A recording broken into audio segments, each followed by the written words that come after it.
Topic: Determinants of price elasticity of demand.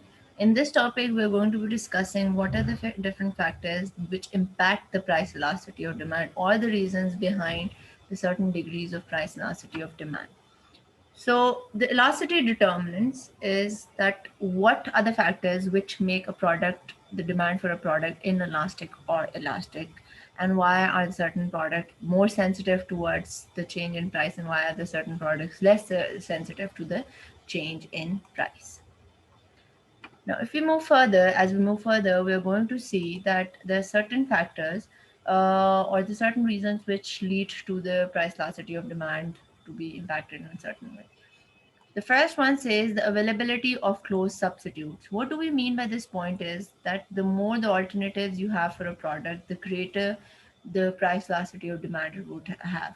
So more substitutes means that the price elasticity of demand is going to be greater, or it's going to be more than one. So for more substitutes, PED is going to be more than one, which means that, for example, if the price for Coca-Cola increases and I do not have any substitute for it, then I would still be consuming Coca-Cola. But if the price for Coca-Cola increases, but there is Pepsi, there are a number of other drinks available, so I would quickly shift towards those. So the demand is elastic and the demand is sensitive to the change in price. So when there are more substitutes, then the PED is greater than one.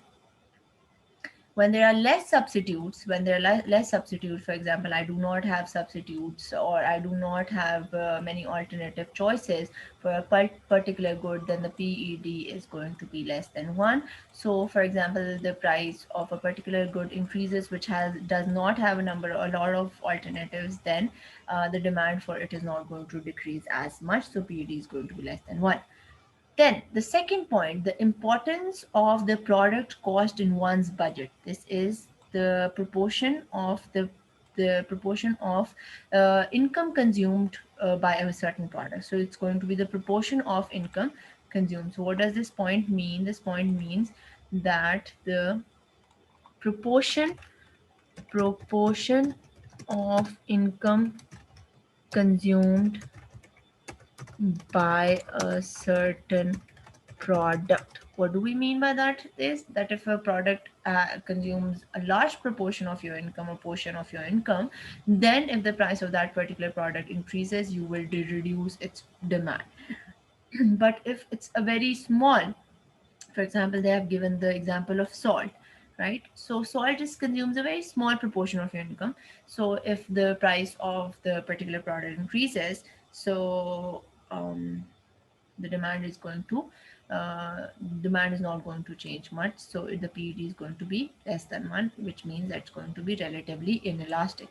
Whereas, for example, they say that it's a luxurious products or there's expensive products, and they consume a large proportion of your income, then the change in price is going to increase. It's going to have PED is going to be more than one, which means that it's going to change your product. Then we are going to move further. We would see that then the time period, the more the time you have to make choices, the greater the PED would be. The lesser the time you have to make the choices or to consume a product, for example, then you would have to make decisions quickly, and the PED is going to be less than one, because the more the time you have, you can go and look around for more substitutes, you can go and look around for better alternatives, cheaper alternatives. The lesser your time, the decisions have to be made quickly. Then the complementary goods, the price of the complementary goods has an impact on the demand for the complementary good. For example, if the price of fuel changes, then the demand for car is also going to increase. That also leads to the PED. And the user the commodity, the more the user the commodity has, the lesser the PED would be. The greater the number of uses to which a commodity can be put, the greater would be its price elasticity demand. And if the price of commodity have several uses is very high, its demand would be small. So this is how we look into the different factors of PED. And the next in the next session, we're going to be discussing elasticity and the total revenue. The elasticity has, how the elasticity impacts the total revenue. Thank you.